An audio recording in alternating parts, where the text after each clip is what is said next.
Olá pessoal, nesse vídeo nós vamos fazer uma introdução ao diagrama de caso de uso. Lembrando que na nossa última aula presencial nós falamos já sobre anotação de diagrama de caso de uso, nós falamos sobre atores, fizemos inclusive um exercício para identificação de atores e de funcionalidades. Tá? Então, continuando aqui.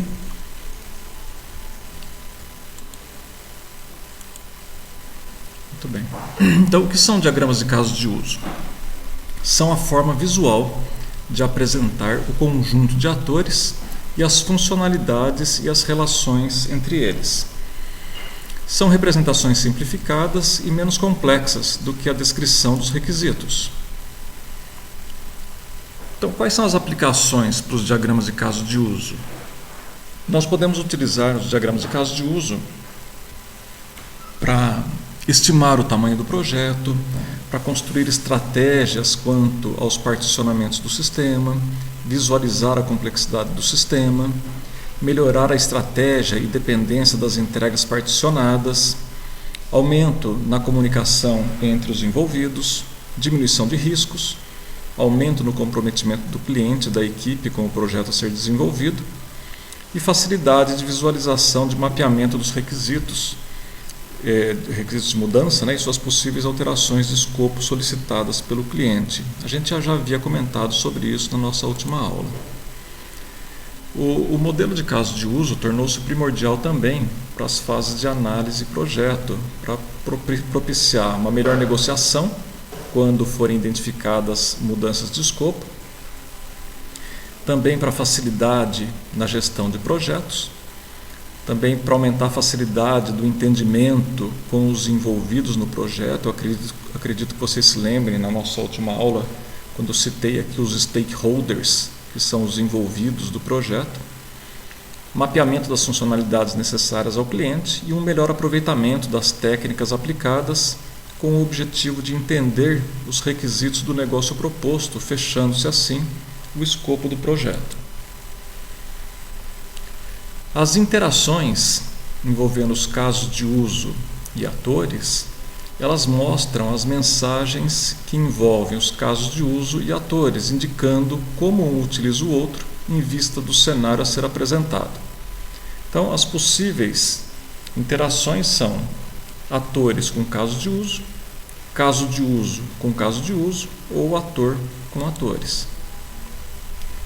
Nós temos 5 tipos básicos de interação: associação, dependência, extensão, inclusão e generalização. Bom, aqui tem uma descrição de cada uma delas, mas a gente vai caminhar um pouco mais adiante para ver isso mais em detalhes. Então, o primeiro tipo de interação é a associação. Associação, quando um caso de uso se relaciona com um caso de uso, com o segundo caso de uso. Então, nós chamamos isso de associação. E a notação a ser utilizada é essa aqui, é uma linha reta ligando um caso de uso ao outro caso de uso. A notação de dependência é quando um caso de uso depende de outro caso de uso. Então, ela é representada através de uma seta tracejada. E essa seta, ela parte do caso de uso que depende para o caso de uso que fornece a necessidade. Isso é conhecido como uma associação fraca. Nesse exemplo aqui, o caso de uso 2 depende do caso de uso 1. Uma outra forma de interação é a extensão. A extensão também é representada através de uma seta tracejada com o estereótipo extend. Observe que o extend ele está aqui em cima, ou pode estar em cima ou abaixo da seta tracejada. Tá? Também a seta parte do caso de uso que depende para o caso de uso que fornece a necessidade. Né? Então, esse tipo de interação, ele sempre dá uma ideia de opcional, quer dizer, o caso de uso 2 ele vai ser executado opcionalmente após a execução do caso de uso 1. Temos também a extensão. aliás, mostrando, né, a questão aqui da extensão.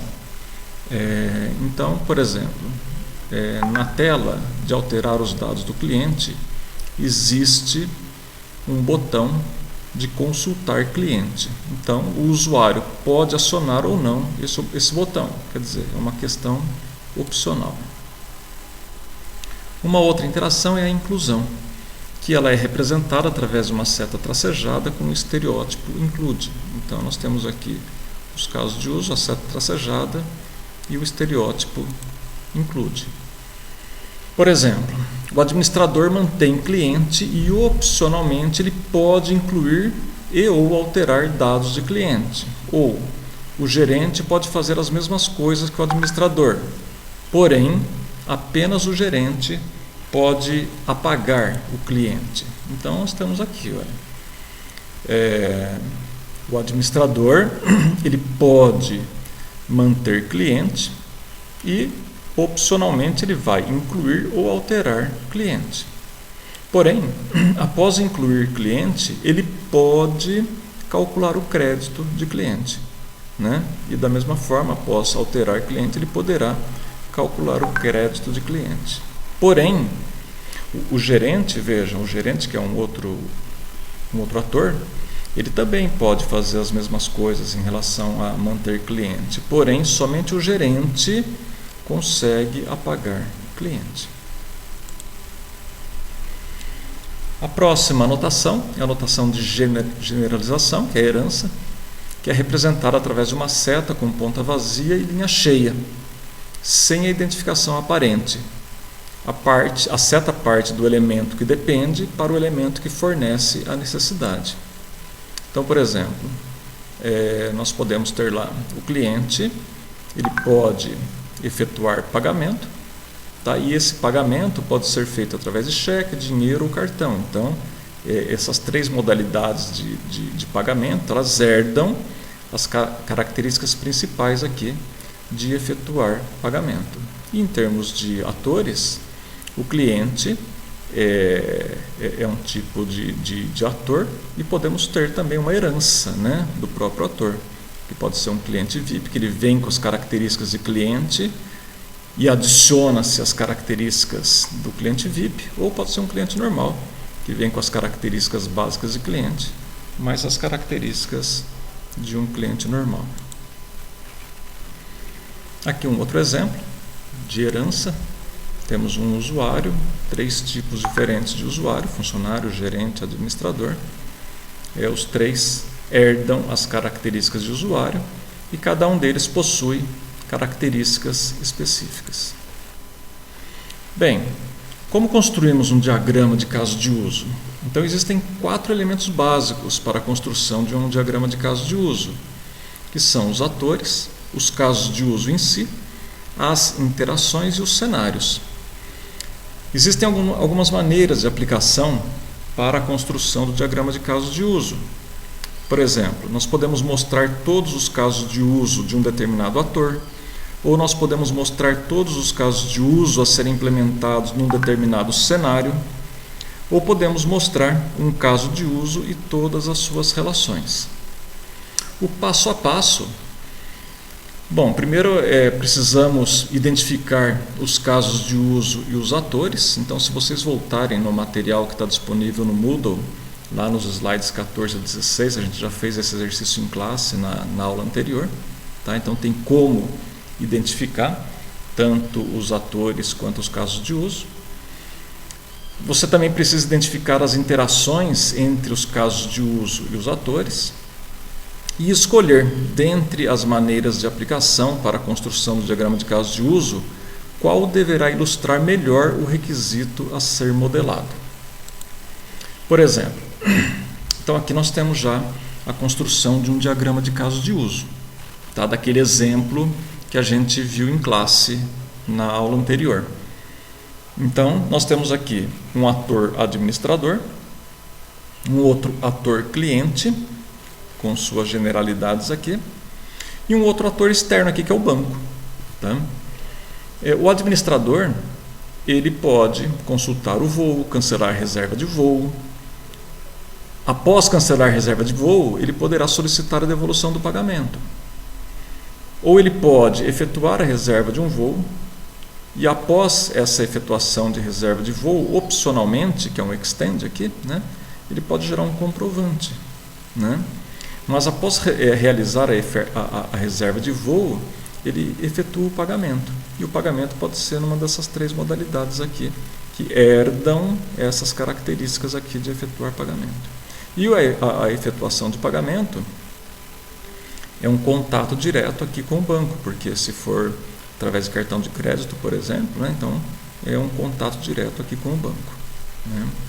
E o cliente, a única interação que ele tem com o sistema, nesse caso, é a efetuação do pagamento. Aqui um outro exemplo, onde o vendedor pode consultar um pedido, pode emitir um pedido, o gerente de vendas pode cadastrar produtos, manter produtos, né, aprovar um pedido, e o faturista, ele despacha o pedido. Aqui temos um exercício que eu gostaria que vocês pensassem. Então, elaborar um diagrama de caso de uso para um sistema de controle de clientes da clínica XYZ. Então, esses são os requisitos. Permitir que o sistema inclua clientes com carência e sem carência. Os clientes deverão ser cadastrados com os seguintes dados: nome, telefone, endereço, CPF, data de nascimento. Além disso, cada cliente deve ser identificado no sistema por um código. Todos os clientes cadastrados devem possuir uma carteirinha contendo seu nome, código de identificação e o número da carteirinha. O sistema deve permitir a consulta dos dados dos clientes cadastrados. Além da consulta, deve ser possível que, se alguma informação referente a um cliente estiver incoerente, a mesma possa ser alterada. Caso algum cliente não deseja mais realizar consultas no consultório médico, o mesmo deverá ser excluído. A exclusão do cliente deve ser realizada somente se o mesmo não possuir pagamentos pendentes. O sistema deverá permitir a consulta dos pagamentos pendentes referentes aos clientes. Então, nesse momento, eu gostaria que vocês fizessem uma pausa aqui no vídeo e tentassem construir esse diagrama de caso de uso. Bem, após a construção, a gente vai ver uma possível solução, porque, na verdade, a solução ela depende muito da forma como o analista está visualizando a solução para esse problema. Mas uma possível solução poderia ser assim: o administrador, ele cadastra o cliente, após o cadastro ele pode gerar carteirinha. Ele também consulta o cliente, após a consulta ele poderá alterar ou excluir o cliente, e ele também verifica pagamentos pendentes. Tá? Então, basicamente, essa seria uma ideia de construção para esse diagrama de casos de uso. Bem, após a construção aqui do diagrama de casos de uso, nós precisamos especificar esse diagrama, né? Então, temos aqui a especificação, um exemplo do gerar carteirinha. Então, aqui tem uma descrição do que viria a ser esse processo gerar carteirinha. É uma documentação que a gente faz para que a equipe de desenvolvimento possa compreender melhor o que vai ser necessário à implementação, tá? Conforme a gente havia visto já na aula anterior.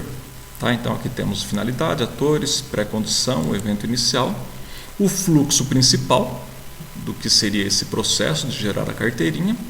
Temos aqui fluxos alternativos, então temos aqui um fluxo de exceção e também um fluxo alternativo. E é finalizado. Tá? Finalizamos aqui então essa nossa aula e até a próxima.